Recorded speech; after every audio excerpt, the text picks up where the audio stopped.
Do you recognize that noise? How about this one? What about this one? You might not immediately recognize them, but I'm sure that they're in the depths of your brain somewhere. If you couldn't already tell, those were the startup noises from a few of the default themes that came with Windows 7, and I love them. Here's some more. That one didn't come with it. My favorite was always characters. I think everybody remembers this turtle right here. This turtle is unanimous with Windows 7 for me. I love him. But even though I love him, I still didn't use characters, and I still didn't use any of these. I didn't want my Windows to look like anybody else's. Luckily, with Windows 7, it didn't have to. I could change my wallpaper, but also my sounds, the screensaver. I missed you, Windows 7 Bubbles. How are you? And of course, the most iconic part of Windows 7, the Aero glass. You can change it to whatever color you want, the hue and saturation, and even the transparency. You can really make it however you want it to look. This is what I was rocking with back in the day. I call it insane red. Obviously, this was quite a minor feature for a lot of people. A lot of people don't care about how their thing looks, but I did. And I still do. This is quite the contrast to Windows 10 today. I guess Windows 11, but I use 10. Compare this to my Windows 10 desktop today. I can't change the color of the window or the taskbar. You still can change the sounds, but it's not exactly advertised to you. On Windows 10, this is the personalization menu. This is a really hard point to make because there's still things. You can change the background, you can change the accent color, you can even change the lock screen now, something you couldn't do in Windows 7. There's even still a tab for themes. So what's the problem? It's just not the same. I don't know, maybe I'm just nostalgic for Windows 7, but there's just something about it. When Windows 7 was the main operating system, whenever I would use someone else's computer, they would almost never have their Aero theme set to the default. They'd have it red, or purple, or green. They'd have one of these default themes equipped, or they'd have some custom one. Like, why do you have your sound set to Angry Birds? Cause you could! You can still have themes on Windows 10 and 11. It's just that nobody does. Not like they used to. And that's just what I want to talk about. Themes and customization. Not just on Windows, but in everything. In programs, on the internet. Things are a lot less customizable now. I started off with Windows 7, because that's where I've spent the majority of my life. But I was born in 2001, in the same month as somebody else. Windows XP even had more themes than Windows 11. Except they weren't called themes, they were called visual styles. Here is the default that we all know and love. But did you know it's actually called Luna Blue? Here's another one, Luna Olive Green, Royal Noir, Zune, and my very personal favorite, Luna Silver. This is the theme that I first equipped when I figured out that you could change the theme on XP, and I thought it was the most amazing thing I'd ever seen. Granted, I had not seen a lot of things at the time. I was probably 4, but still, I could change how things looked on a computer, and that was really, really cool to me. These are the stock XP themes, but on XP, there were a lot of third-party ones. Look at this! GameCube, huh? Mario Sunshine theme, Metroid, Game Boy Advanced. It's very common for fans to make themes of these things, but these were made by Nintendo. Officially made Windows themes. What? Can you imagine that happening today? A Windows 11 Splatoon theme? That'd be crazy. That'd be amazing. I would love to have that, but it just wouldn't happen. That's not the only ones either. Look, here's a Disney theme made by Disney. Here's one made by Nickelodeon. I love this one. Look at this. It puts slime on your start menu. Blah! That's so cool. That's so fun. Blah! I love that so much. These aren't technically themes, so to say. These were made for Windows XP laptops that Disney and Nickelodeon made for some reason. But still, they're very, very just fun things. The XP era was probably one of the most theme and skinnable. Look at some of the programs from the time. Like, take Steam, for example. Did you know you can have themes on Steam? Oh, well, you could. With the new update in 2023, you can't anymore. But you could up until then. I didn't use themes on Steam, and you probably didn't either. But the people back in 2004 probably did. Maybe you did. Maybe I found this one that makes it Hatsumiku. That would have been cool. But it wasn't meant for modern times. It was likely just left over on Steam from back when Steam first came out on Windows XP. Back then, allowing custom themes on software was a lot more commonplace. Look at some of the media players from back then. They are a prime example of as good as themes and skins can get. Winamp was a very popular song player for XP. This is a website of every single skin for it that has ever existed. They have everything here you could ever want for this program. Look, there's 10 here for just Jackie Chan. That's so fun and cool, and I love it. This isn't even as crazy as it gets, though. The original Windows Media Player allowed skins. And look at these. Here's an Xbox Live one. Here's one for Half-Life 2. Here's one for Halo 2. Here's a Disney one. Here's some ones that weren't made by companies. Here's one called Pulsar. Here's one called Cyber Channel. Look at the shapes of these. That's so cool.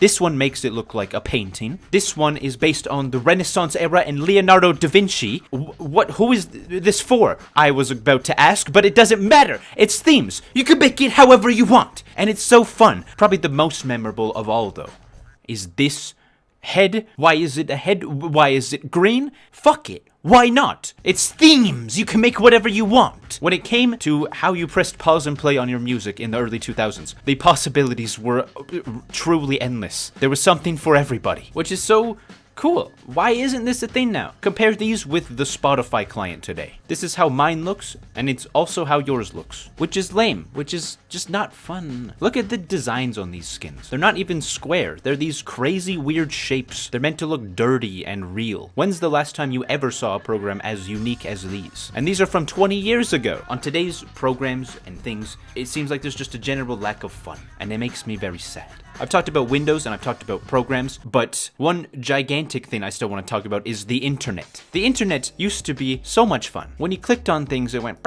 way back once upon a time. Not that long ago, but pretty long ago, people made websites, and they made them however they wanted to, with whatever things that they wanted to. It was a reflection of themselves, and they could make it however they liked. That's not really a thing anymore. People don't have websites. We have social media. But even social media was more customizable. Take a look at my YouTube channel. Oh, wow. Oh my goodness. Look at that button. That looks like a fun button to press. I'm just kidding. You subscribe if you want to. I love my YouTube channel, but I like the parts that I made, which is only the profile picture and the banner. And I guess the videos too, but I'm talking about the page, not the content. These two elements are the only things that I get to choose. The rest has to look like everybody else's, whether I like it or not. And I don't! Almost every other social media is the exact same. They give you a profile picture and a banner, which sucks. It wasn't always like this. This is my YouTube channel today, but let me take you back. This is the very first channel I ever made in 2009. It's not exactly, I don't actually have a real picture of it, but I've recreated it the best I could remember. The colors clash, the text is almost unreadable, and the background is just an iPod Touch 4 repeated over and over. It looked horrible, it looked awful, and it was mine. No matter how illegible it is, this is how 9-year-old me wanted it to look. And I had so much fun making it. I may have not had the most tasteful eye back then, but many others did. This is what Smosh's channel looked like back then. They had this whole cardboard cutout spray paint theme, which I love so much. This is one of the coolest looking pages I've seen on the internet in a long time, and this is from 2009. Take a look at any big creator from back then. Here's Fred's channel. Here's The Annoying Orange. Here's PewDiePie. These are all so cool, and they're a reflection of what the channel is about. It was a lot more of your own personal space that you can decorate however you like. Compare this with Smosh's channel today. What the hell, man? Why did we go backwards? YouTube was the only social network that I was on in 2009, but other ones were even more customizable. This is a MySpace profile from back when people used MySpace. This is also a MySpace profile. What? MySpace let you do anything. Change the font, change the color, change the images, the size, put a slideshow on there, embed a flash game if you want. You could also have a song play on your blog when people were viewing it, which is a very distinct memory for me. Like I said, I never used MySpace. It was kind of before my time, but I do have a very distinct memory of stumbling onto some kind of High School Musical blog, going to read the Troy Bolton facts, and then suddenly I started to hear, "This is the last time to make a count. This is the last time. High School Musical." And I went, I didn't know where the music was coming from, and I screamed and I ran out of the room, and my dad said, "What the hell?" And I said, "Troy Bolton's trying to kill me." Juxtapose this MySpace profile with a modern day Twitter profile. It's just sad. Today, kids will never have their High School Musical jump scare moment, because this is impossible to do on any modern social media. But not all, actually. This is the case for any mainstream social media today. But there are more niche sites that are trying to do things differently. Space Hey is a MySpace revival site where you can customize everything and make your profile your own, just like you could on MySpace. NeoCities is a place where you can make your own website for free, and it's just a website. You can make it however you want. And they have a database where you can browse other people's websites too, and there's some really cool ones friends on there. Both of these sites are really, really cool, but they're still just a niche subgenre of social media for people like me who miss the customization the old internet had. They're not the mainstream, which sucks. So why is this the case? Why did things get so stale and uniform around here? I don't know. I don't think there's one clear answer. This is the result of many different decisions of many different companies and many different people and just general trends. But I can think of a few reasons why. The first is that damn phone. Can you imagine creating a MySpace profile like this on an iPhone? It would just be a nightmare. Before, when all you had to do was design a website for computers to run, you could do a lot more. Nowadays, you have to think about different screen sizes, if it'll work with clicks and touches. Sometimes you have to completely remake it inside an app too. When you take all of that into consideration, it begins to make a lot more sense why most social medias just give you a rectangle and a square. But I don't think this is an excuse. I think there could be still a lot more customization than there is. One other thing is uniformity. Apple and iOS is a great example of this. There is a reason you can't change the font, the lock screen, the arrangement of apps, the widgets, and things like that on iOS. Apple likes iOS to look... Yes? Apple likes all of iOS to look as uniform as possible on everybody's device, so they can decide how it looks. And so everybody's memory of it is this sleek, nice design, uniform across every device. This might be part of the reason why some social media companies don't let you customize things as much as they once did. YouTube probably doesn't want a channel to be able to look like this in any capacity, which is why now they only give you a profile picture and a banner. That way you can only fuck it up so much, which again is really, really dumb. These are people's own channels. You should be able to make it however you want to make it, whether that be beautiful or revolting. At least let verified channels change things or customize things. Back in the day on YouTube, I wanted to be partnered so bad, not because you made money, but because you got a banner on your channel. It was so cool. It was such a cool thing. There's nothing like that on today's YouTube. Everyone just has a banner and a profile picture. Those are my theories on why we might have gotten to this age of flat and clean, but many, many different decisions and trends and influence have got us to where we are today. I just miss when I could make things more my own. Maybe this isn't as big of an issue to some people as it is to me. Maybe I'm just an old man nostalgic for a different time, but I am. And maybe you miss it too. You probably do if you're watching this. Customization to some people might just seem like a silly thing that serves no real purpose, but I miss when I could customize things and make things look cool. It was a lot more fun, and it was a lot more personal. But what do you think? Do you have some fond memory of customizing something beautifully?